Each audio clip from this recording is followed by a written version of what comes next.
and dirty secrets of Scotland. This is amazing. It's a seal bottle. Underneath the soil or hidden in the ground, there's a lot of treasures to be found. Dirty secrets of Scotland.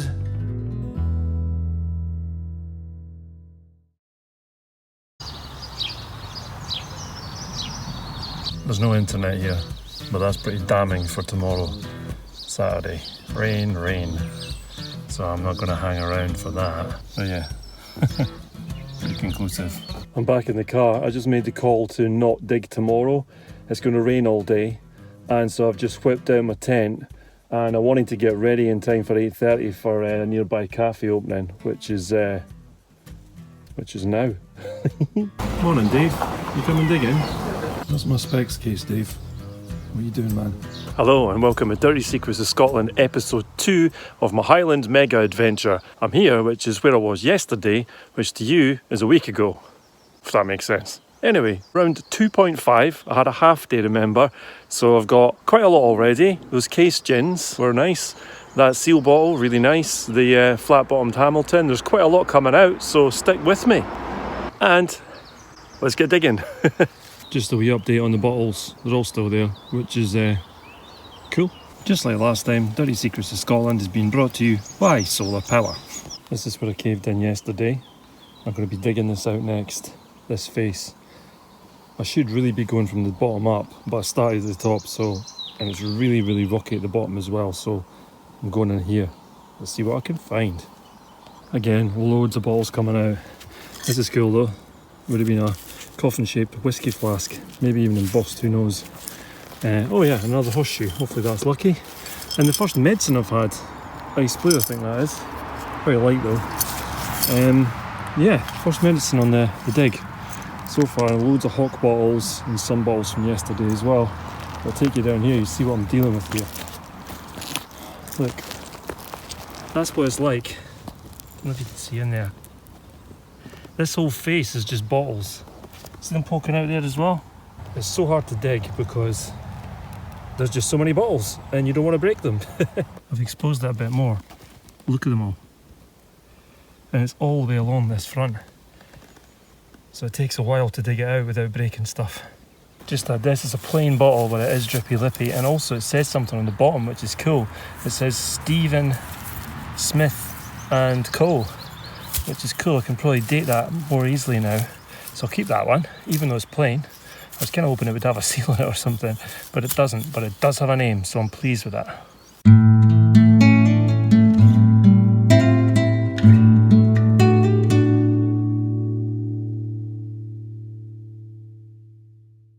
I think I've got a case gin in there. Don't know if it's whole though. I'm going to try and dig this out on camera, but it's not easy. Let me try. Thing is, if I come in from here, from the top, even though it's really shallow, if I'm digging down, almost every single time I dig down, I break a bottle. So I've started sort of burrowing in, which is probably not the easiest way of doing this.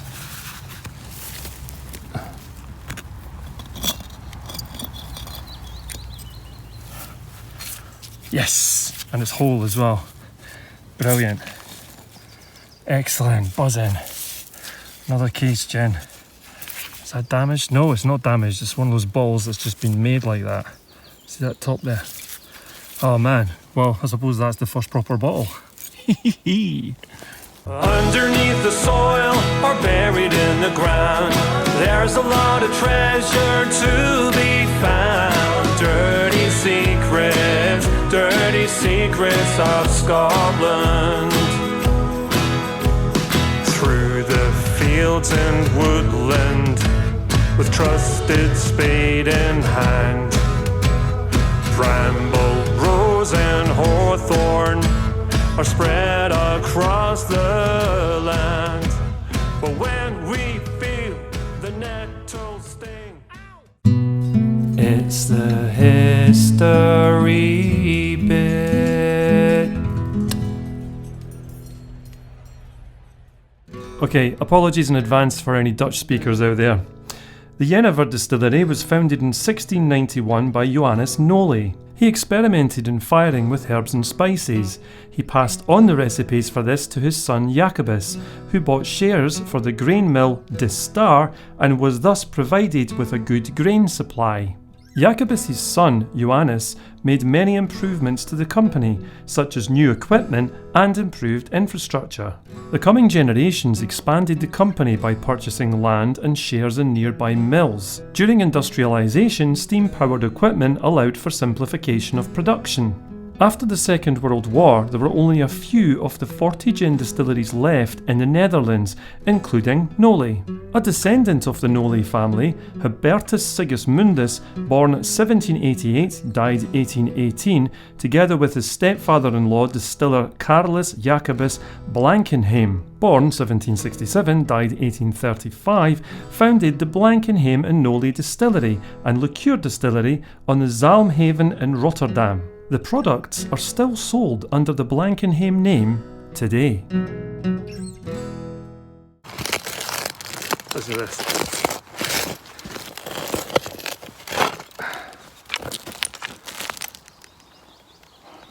That's iron and a bottleneck.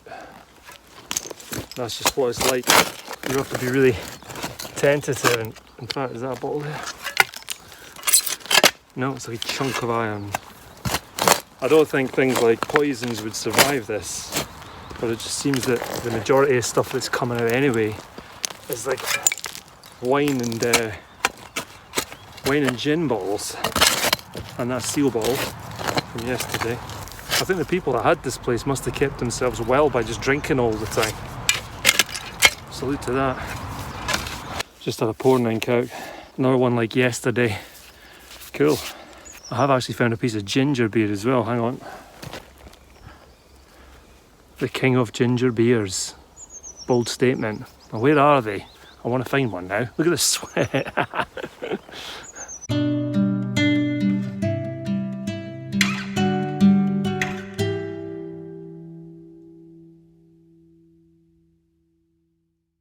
Just had this, as you can see, is broken, which is a shame. It's a Schweppes bottle by appointment. Normally the emblem's right in the middle. This one's right at the bottom. And I think that's a rounded crown. It looks like a wee crown, which means it's probably Victoria. Schweppes. Yeah, I think that's a Victorian flat-bottomed Hamilton. It looks like one anyway. Crown looks like that. Get this one out for the water. Look at that top. Never seen one of them before. It is a drippy lippy. Don't know what was going on. They had to make that big ring round the top. Oops. It's green, nothing on the bottom. Full of water and roots. Cool. Whoa, don't go down the hill.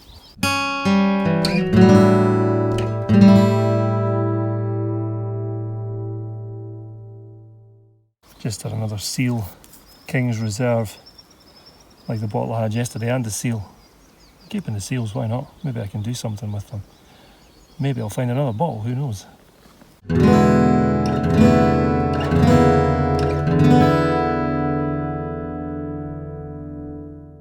Couple of bits here.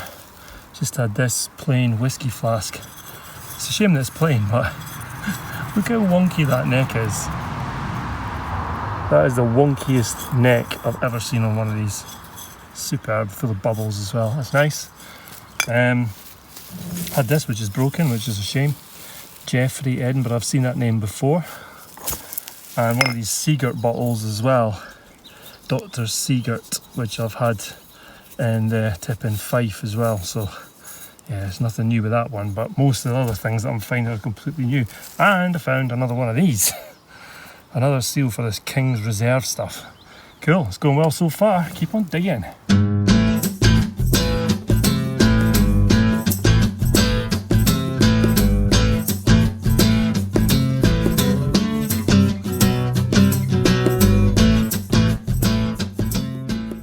I just dug a little test pit, a couple of foot deep, thinking, maybe I should go down the hill and dig up. Absolutely nothing there, nothing at all. So, back to what I was doing. Just had this Packham, it says. Packham and Co.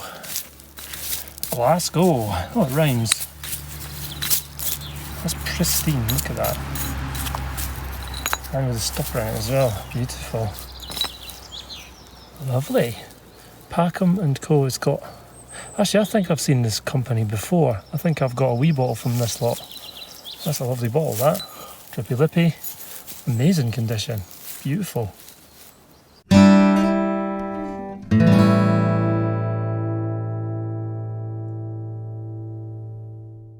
Lunchtime roundup. What we got here? This Jeffrey bottle from Edinburgh. A Seagert bottle.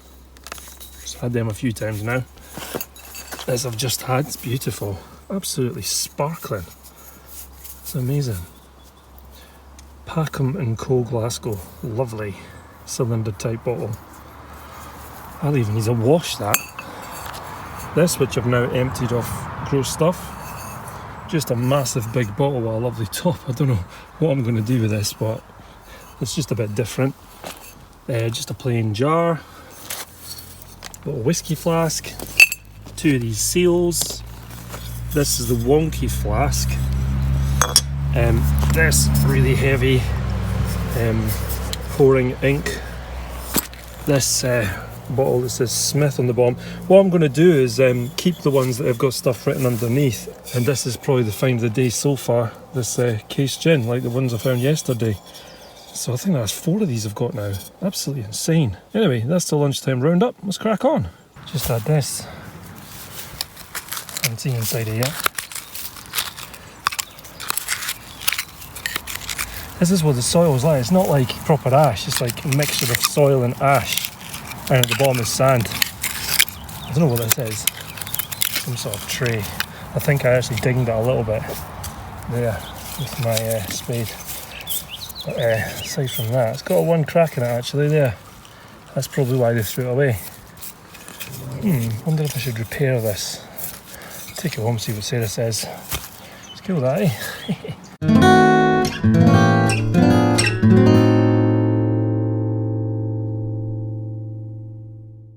Just had this first roll top pickle jar I've had. I think it may be the first jar I've had, irrespective of shape or age. Cool. Nice drippy lippy neck.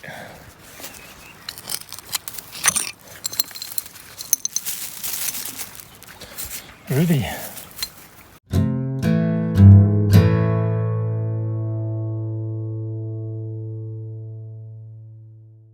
Just found this. Schweppes.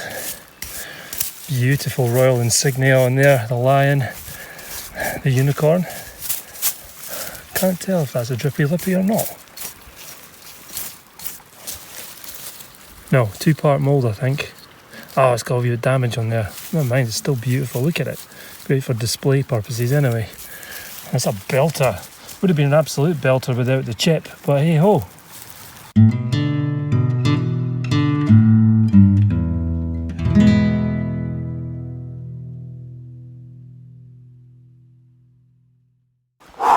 Two and a half days of digging in the sunshine. This Scotsman's not doing great. I've got to say, we're not designed for the sunshine, Scottish people. We're just not. Anyway, ha ha! Another one. Excellent. I've got to say, these are so beautiful, and I'm so chuffed to find them. However, I don't think I can do a belter dance. I'm exhausted. I'll do another belter shuffle.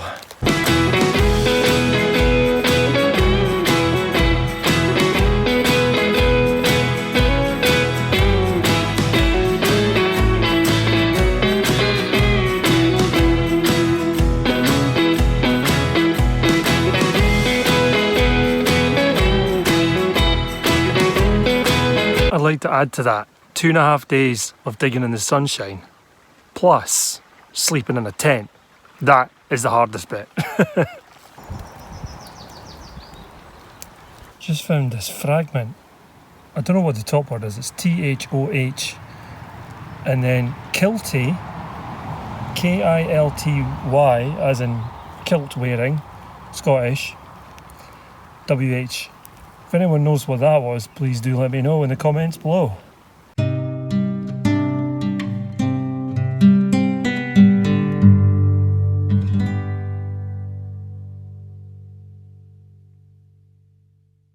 Just had this. I've already seen this plane. See the 3-part mould there? The line across there. I wonder if it says anything on that. There's not much left of it, like. Something London. Something in Cola, I don't know. Doesn't say anything underneath. Nice different shape though. I was going to say it's a whiskey, but if it's from London, unlikely. But that's cool. Nice bottle, full of water. Well, I think it's water.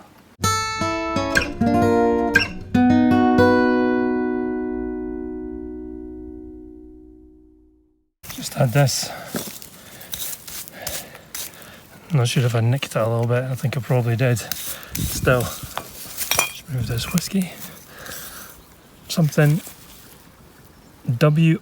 Ogston Inverness. It's an Inverness chemist bottle. I could probably dremel that out. That's cool. Never seen an Inverness chemist bottle before. Alright.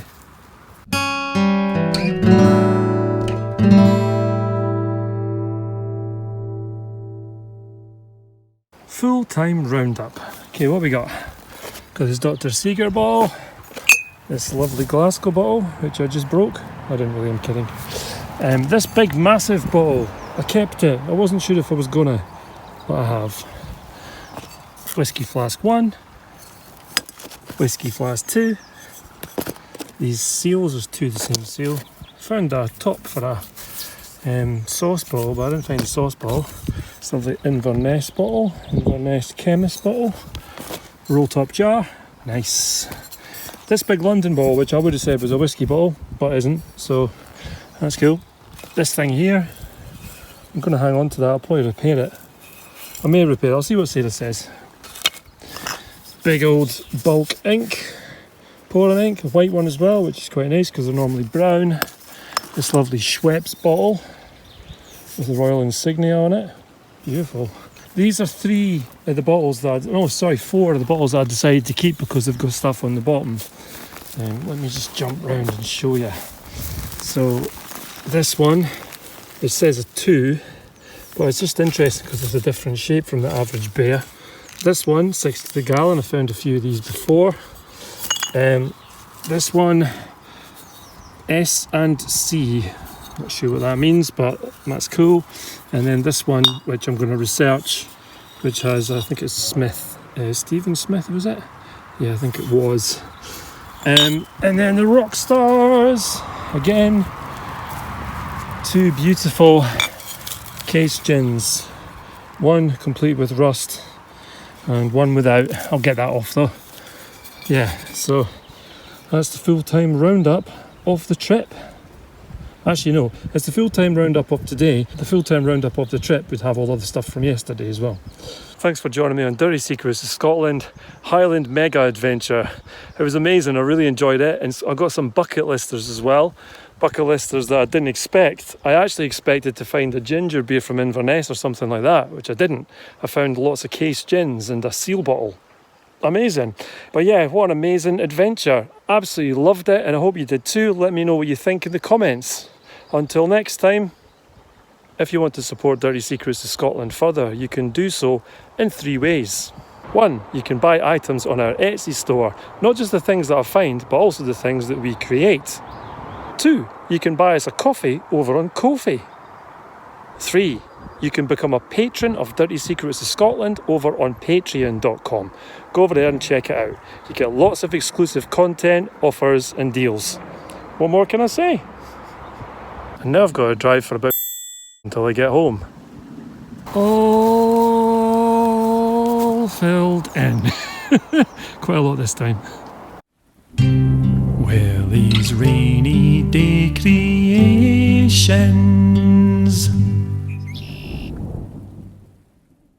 And here we have it.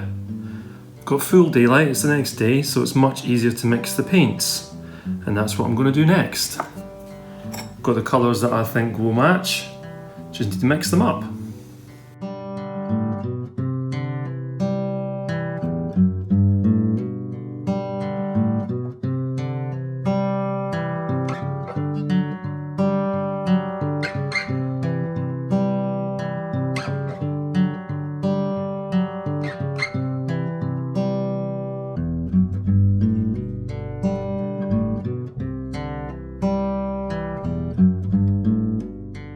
Okay, you can see where I've progressed right over here.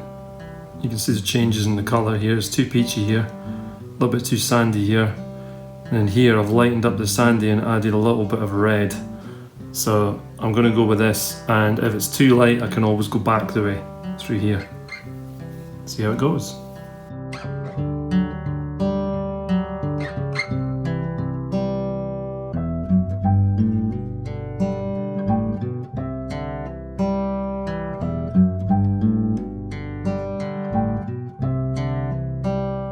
That's the first coat on, but the Milliput, which is yellow-green, is still shining through.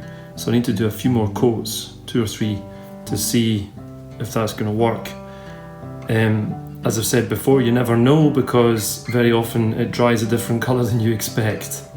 But it's looking okay for now, so let's crack on with it once this is dry. Okay, first coat dry, on with the second coat.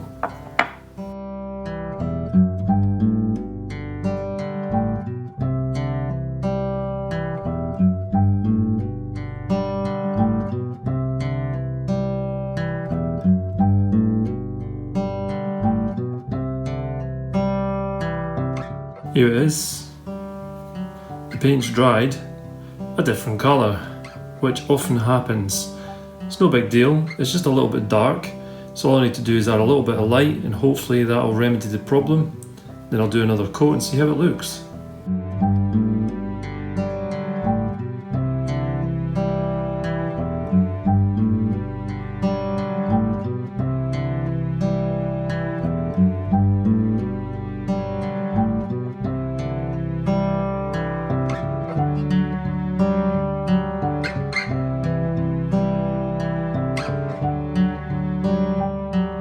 Alright, I'm much happier with that now. The colour, the base colour at least, is, well, it's not bad at all actually. I'm quite pleased with that. So I'm going to now add the sort of grey crazing colours that you see here. And how I've done that is I've just gone into the paint I already had and I've just put through some of this black, just a tiny little bit of black into there.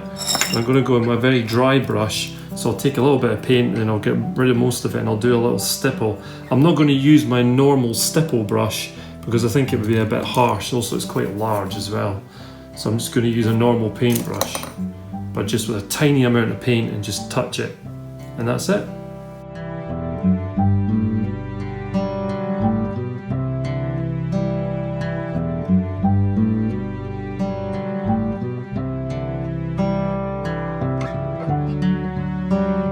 Alright, so I stippled it with a very dry brush with a tiny amount of paint on it, and then I brought it back with the original colour on the bits that were too dark, and now I'm pretty happy. I just need to glaze it now.